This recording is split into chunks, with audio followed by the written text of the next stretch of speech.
Hola, mi nombre es Emer de Jesús Lopera Arias, soy profesor de la Universidad Nacional de Colombia, sede Manizales. En el día de hoy les voy a hablar de subespacios vectoriales.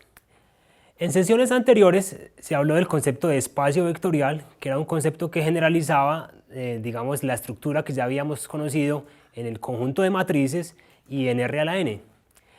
Resulta que algunos subconjuntos de los espacios vectoriales lucen en sí mismos como espacios vectoriales.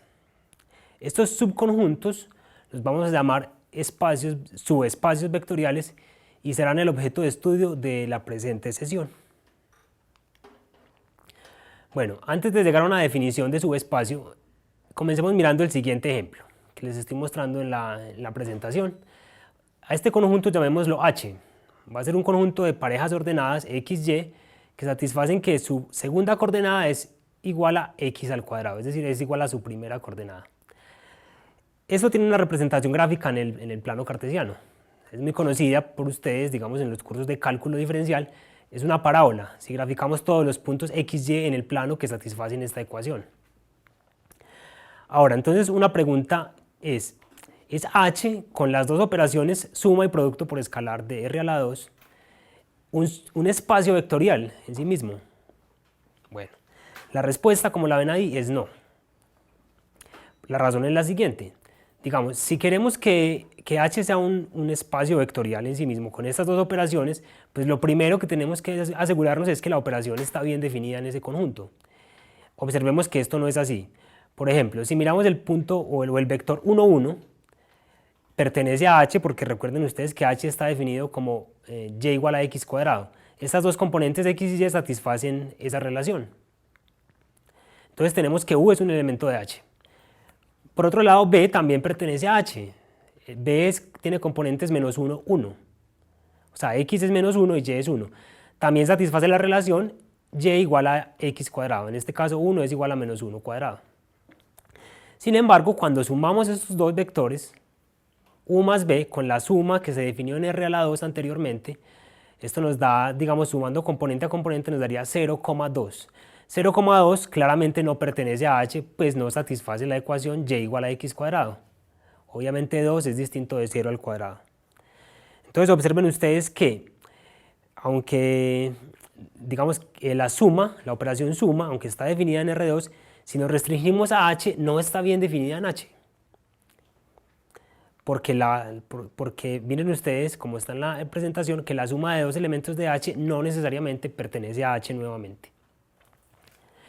Entonces digamos que podríamos hacer acá, en este caso se puede dar una idea gráfica de lo que sucedió. Sucedió lo siguiente. Este es nuestro subconjunto.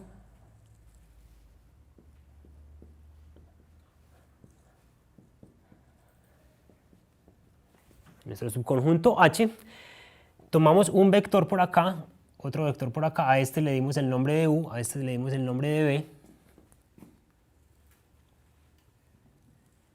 como vectores de posición, como lo habíamos visto previamente. La suma, U más B, resulta ser un vector que está por acá, U más B. Gráficamente se observa que U más B ya no pertenece a la parábola, es un vector que no está ahí.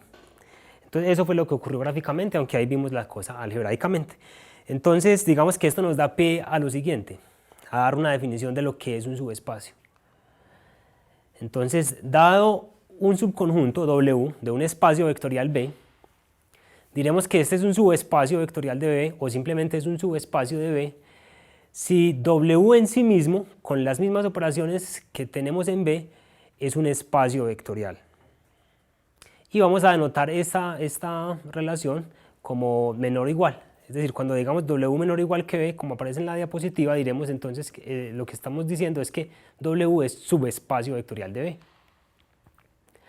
Entonces, como lo observamos en el ejemplo anterior, uno de los requisitos mínimos para que W sea subespacio de B es que las operaciones estén bien definidas en W. Es decir, que la suma sea una operación interna en W y el producto por escalar esté bien definido también. Cuando esto ocurre, es decir, cuando la suma está bien definida en W, uno se refiere a eso como que la suma es clausurativa en W.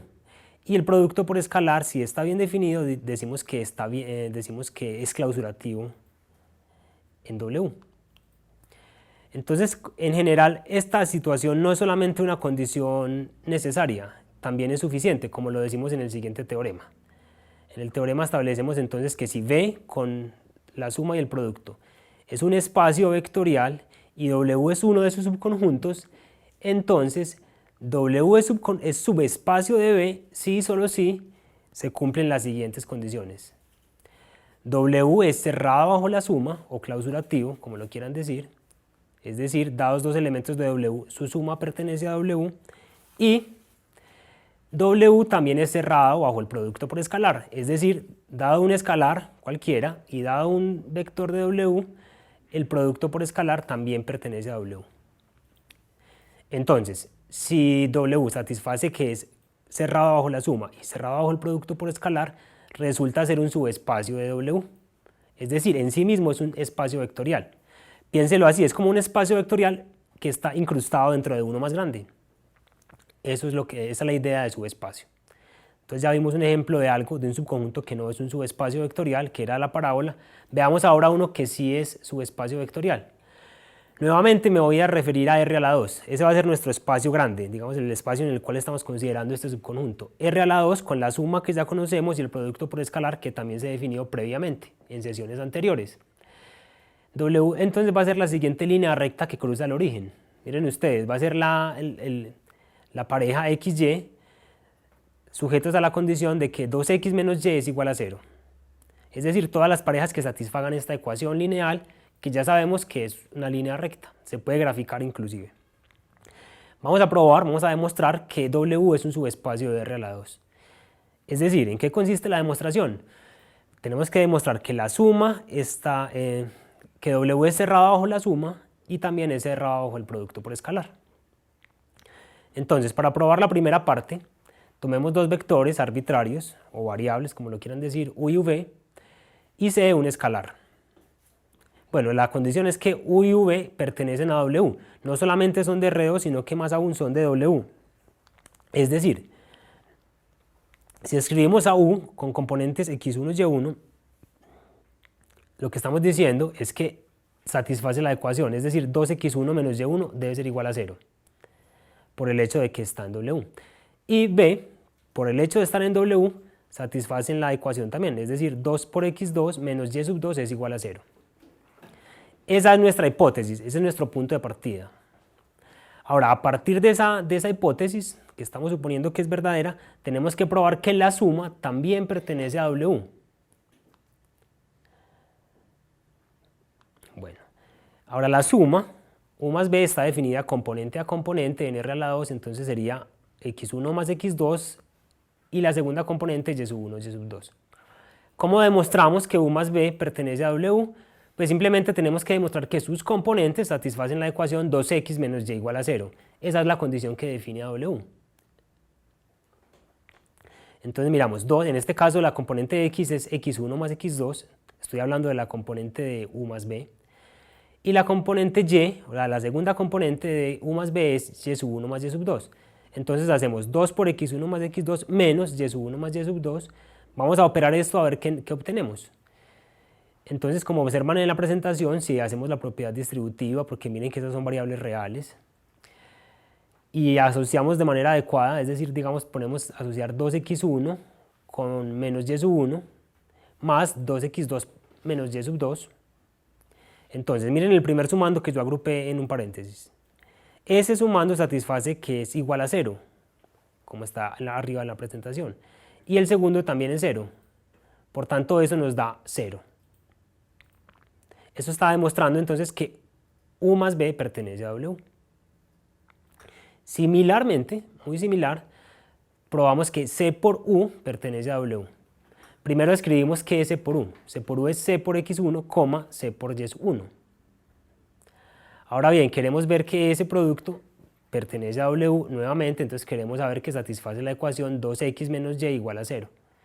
Entonces en este caso 2x menos y igual a 0 sería 2 por cx1 menos c por y sub 1. Factorizamos la c como se ve en la presentación, nos queda c por 0. Recuerden que que el 2x1 menos y1 es igual a 0, esa es una de nuestras hipótesis, y entonces el resultado nos da 0 al simplificar. Lo que está demostrando entonces que C por U también pertenece a W. Como se satisfacen las condiciones 1 y 2, según el teorema previo, eso está demostrando que W es subespacio de R a la 2. Es decir, esa línea recta que cruza el origen sí es un subespacio de R a la 2. Me voy a adelantar un poquito. De hecho, lo que va a ocurrir es esto, digamos, en R a la 2. En R a la 2 los subespacios, casi todos, después les especifico qué quiere decir casi todos, van a ser líneas rectas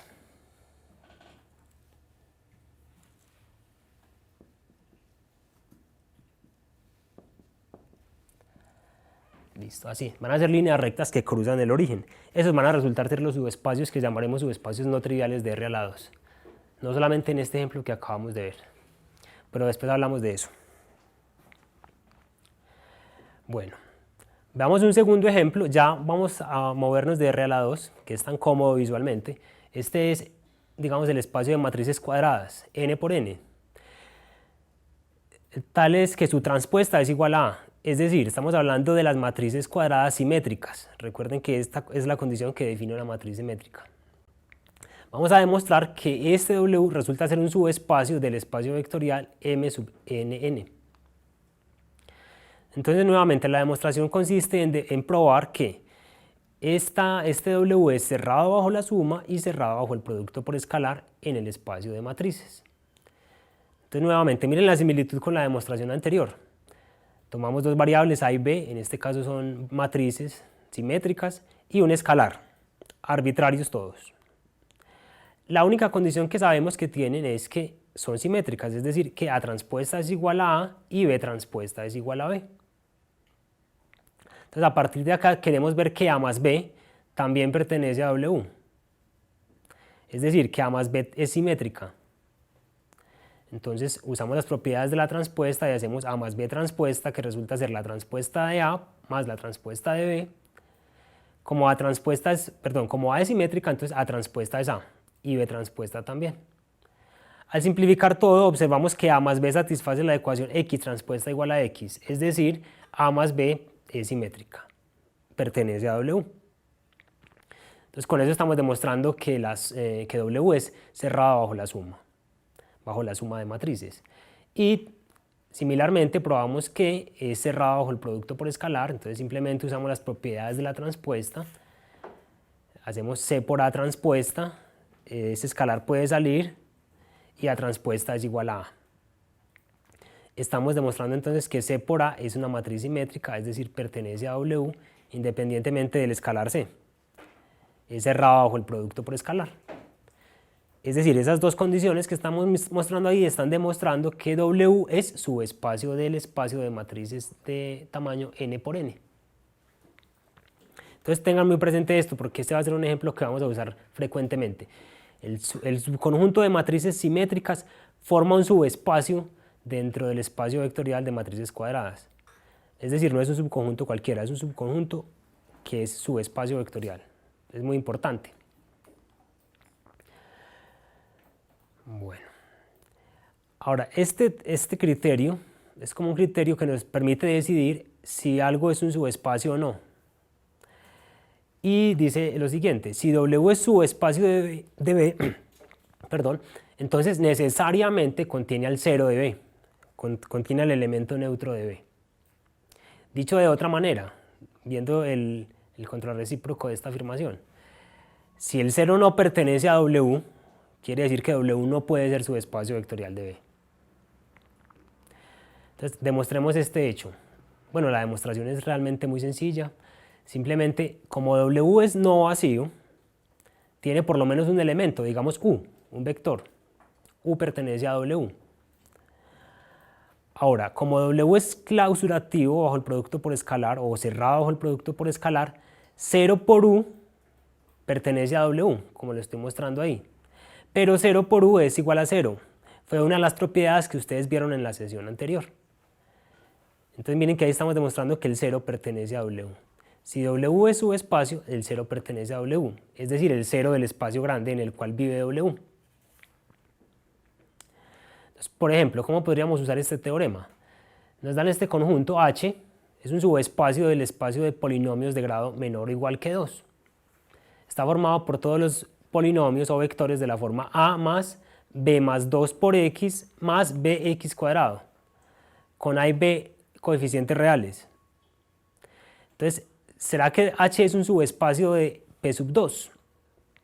Bueno, entonces miremos lo siguiente. Miremos a ver si el 0 pertenece, es decir, el polinomio 0 en este caso, que es el neutro para la suma, pertenece a H. Entonces, ¿qué tal si 0 se pudiera escribir de la forma que tienen los vectores de H? Es decir, A más B más 2X más BX cuadrado. Si esto fuera posible, entonces, como estamos hablando del polinomio 0 que está al lado derecho, deberían ser los coeficientes a ambos lados iguales. Es decir, A debe ser igual a 0, el coeficiente de X, que es B más 2, debe ser igual a 0, y el coeficiente de X cuadrado, que es B, debe ser igual a 0. Es decir, nos da un sistema, si lo quieren ver así, un sistema lineal en A y B, en esas variables. Claramente ese sistema se observa inmediatamente que es un sistema inconsistente. Pues, si ustedes reemplazan, por ejemplo, 0, B igual a 0 en la segunda ecuación, se obtiene una inconsistencia. Es decir, el 0 no pertenece a H. Eso es lo que está demostrando esa inconsistencia. Como el 0 no pertenece a H, según nuestro teorema anterior, H no es un subespacio de el espacio P sub 2. Bueno, ahora quiero enfatizar algo, mucho cuidado. Hay una cosa que es delicada. El hecho de que el 0 pertenezca a W no hace que W sea un subespacio. Si el 0 no pertenece, eso sí hace que W no sea un subespacio. Por ejemplo, en la parábola, el 0 del espacio, o sea, el origen, pertenecía a H, sin embargo H no era subespacio. Pero si no pertenece a H, inmediatamente lo puedo descartar como subespacio. O sea, eso es lo que estoy diciendo ahí en la conclusión del ejercicio. Bueno, ya habíamos hablado antes de la noción de combinación lineal en R2. Ahora, resulta que las combinaciones lineales en cualquier conjunto donde haya definida una estructura algebraica que tenga sumas y multiplicación por escalar, se puede hablar del concepto de combinación lineal. Entonces resulta que si usted tiene una cantidad finita de vectores, que estoy denotando, digamos, B sub 1, B sub 2, B sub k, usted puede realizar combinaciones lineales con ellas, es decir, sumas de productos por escalares. Ahora, si usted considera todas las posibles combinaciones lineales que se puedan formar con estos vectores fijos, o sea, acá están los vectores B sub 1, B sub k están fijos. Ahora, usted puede variar todas los escalares C sub 1, C sub k. Forma todas esas posibles combinaciones lineales. A ese conjunto vamos a darle un nombre, lo vamos a llamar espacio generado por S o espacio generado por B sub 1, B sub 2, B sub k. Listo. Y entonces, si tenemos que B es el generado por S, digamos, si yo llamo al generado por S, lo llamo B, entonces estamos diciendo, o decimos también, que S es un conjunto generador para B.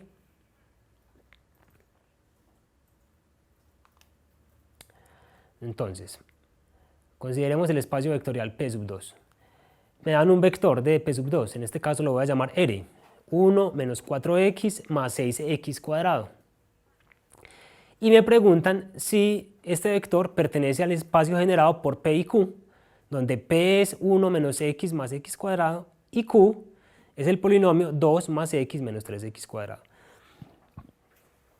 Entonces, para responder a esta pregunta vamos a acudir a la definición de espacio generado. ¿Cuándo R pertenece al espacio generado por P y Q? Pues si R se puede escribir como alguna combinación lineal de estos dos vectores. Es decir, si existe un escalar C sub 1 y un escalar C sub 2, tal que C sub 1 por P, tal como estoy mostrando en la presentación, más C sub 2 por Q es igual a R. Entonces vamos a ver si es posible, si existen esos dos escalares. En caso de existir, decimos que R pertenece al espacio generado por P y Q. De lo contrario, no pertenece. Entonces acá hacemos, bueno, ahí hice una operación, la voy a hacer acá en el tablero. Simplemente apliqué propiedad distributiva y reordené los términos que me quedaron ahí. Observen lo que se hizo. Digamos, tenemos C sub 1 y multiplicamos C sub 1 por 1. Luego nos queda menos C sub 1 por X. Y luego nos queda C sub 1 por X cuadrado. Bueno, y con el segundo sumando hacemos lo mismo. 2 por C sub 2 más C sub 2 por X más menos 3 por, entonces voy a escribir acá más bien, menos 3C sub 2X al cuadrado. Y entonces voy a escribirlo como de manera, digámoslo así, como de manera estándar el polinomio, es decir, primero los coeficientes independientes, luego los de la X, luego X cuadrado, etc.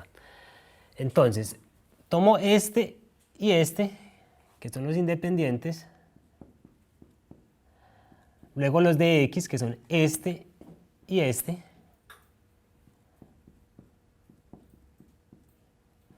y finalmente los cuadráticos, que son estos dos, y los agrupo.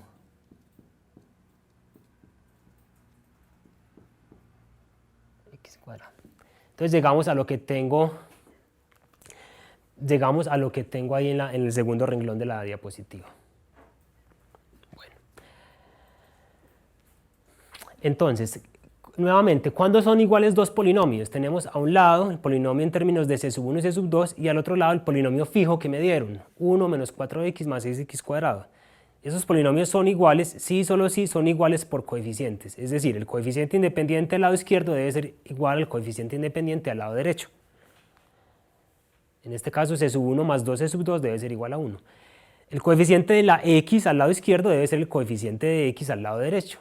Es decir, menos C sub 1 más C sub 2 debe ser igual a menos 4. Y similarmente con el coeficiente cuadrático, con los coeficientes cuadráticos a ambos lados, como pueden observar. Entonces esto nos dio lugar a tres ecuaciones en C sub 1 y C sub 2. Si observan bien, esto se puede ver como un sistema lineal en esas dos variables. Entonces, responder a la primera pregunta, es decir, responder si existen dos escalares que satisfagan la primera ecuación, resulta ser equivalente a demostrar o a determinar si el sistema en C sub 1 y C sub 2 es un sistema consistente. Y ya sabemos hacer eso porque ya lo hemos estudiado con anterioridad. Entonces, digamos, podríamos utilizar el método de eliminación de Gauss-Jordan para saber esto. Es decir, planteo la matriz aumentada del sistema, utilizo un programa de algún paquete de computación, o en este caso lo puedo hacer a mano porque es muy pequeño, lo escalono, digamos ahí tengo la forma escalonada reducida, y esta forma escalonada nos está demostrando que el sistema es consistente. Es decir, digamos, la respuesta a nuestra pregunta original es R sí pertenece al espacio generado por P y Q. Digamos que ahí respondimos la pregunta, pero incluso podríamos avanzar un poquito más. Exploremos un poquito más. Miren que no solamente sabemos que el sistema es consistente, sino que tenemos su solución. Es decir, si ven la matriz escalonada reducida, vemos que C sub 1 es igual a 3 y C sub 2 es igual a menos 1. En otras palabras, vamos a escribir acá en el tablero,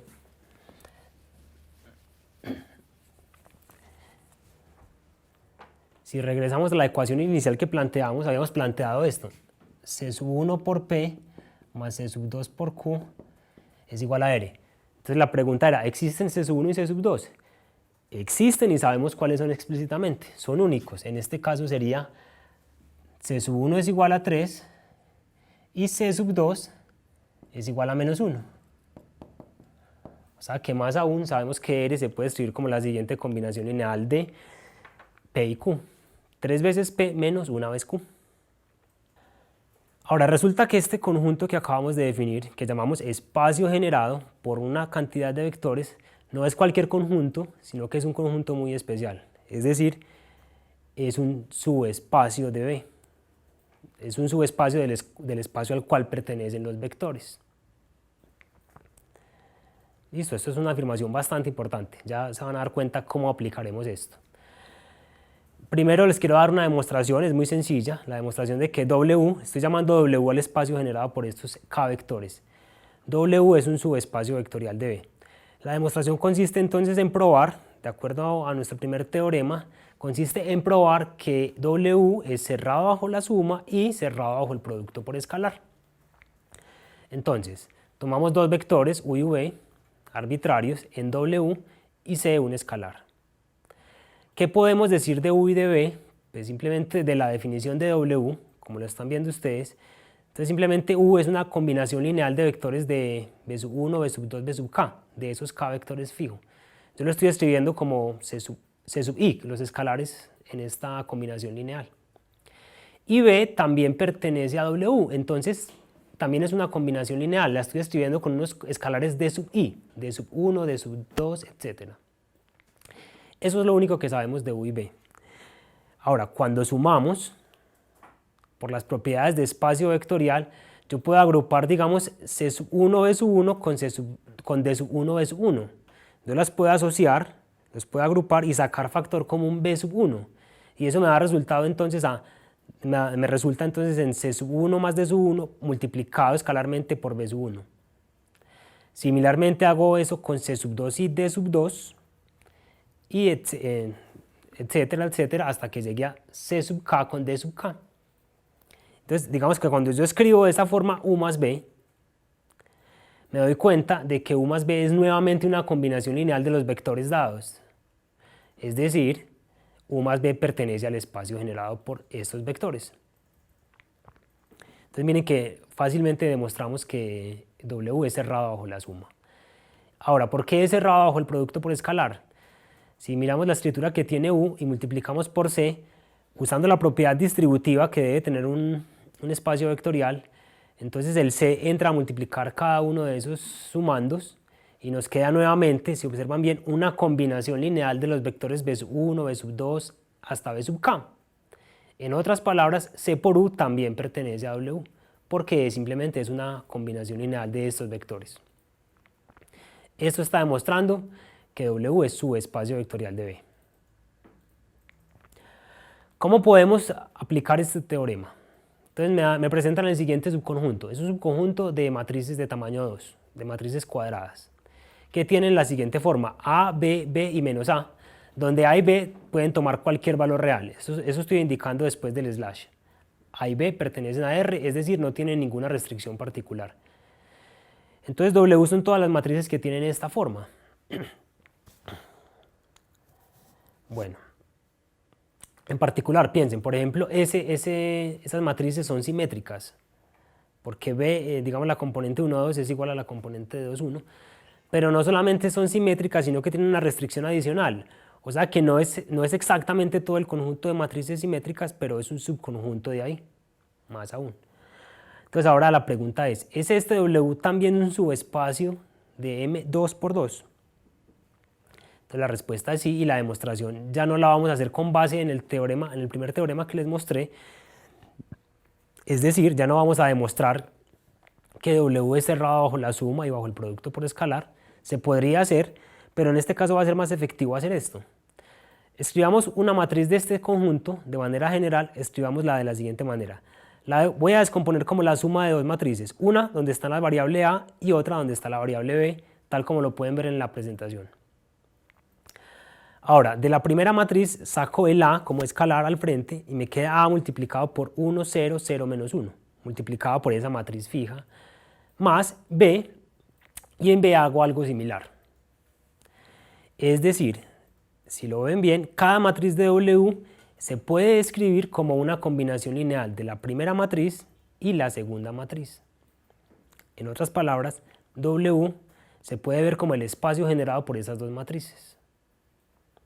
Entonces simplemente cambié la forma como me presentaron a W inicialmente, ¿cierto? Lo cambié y lo logré escribir como un conjunto generado por una cierta cantidad finita de vectores.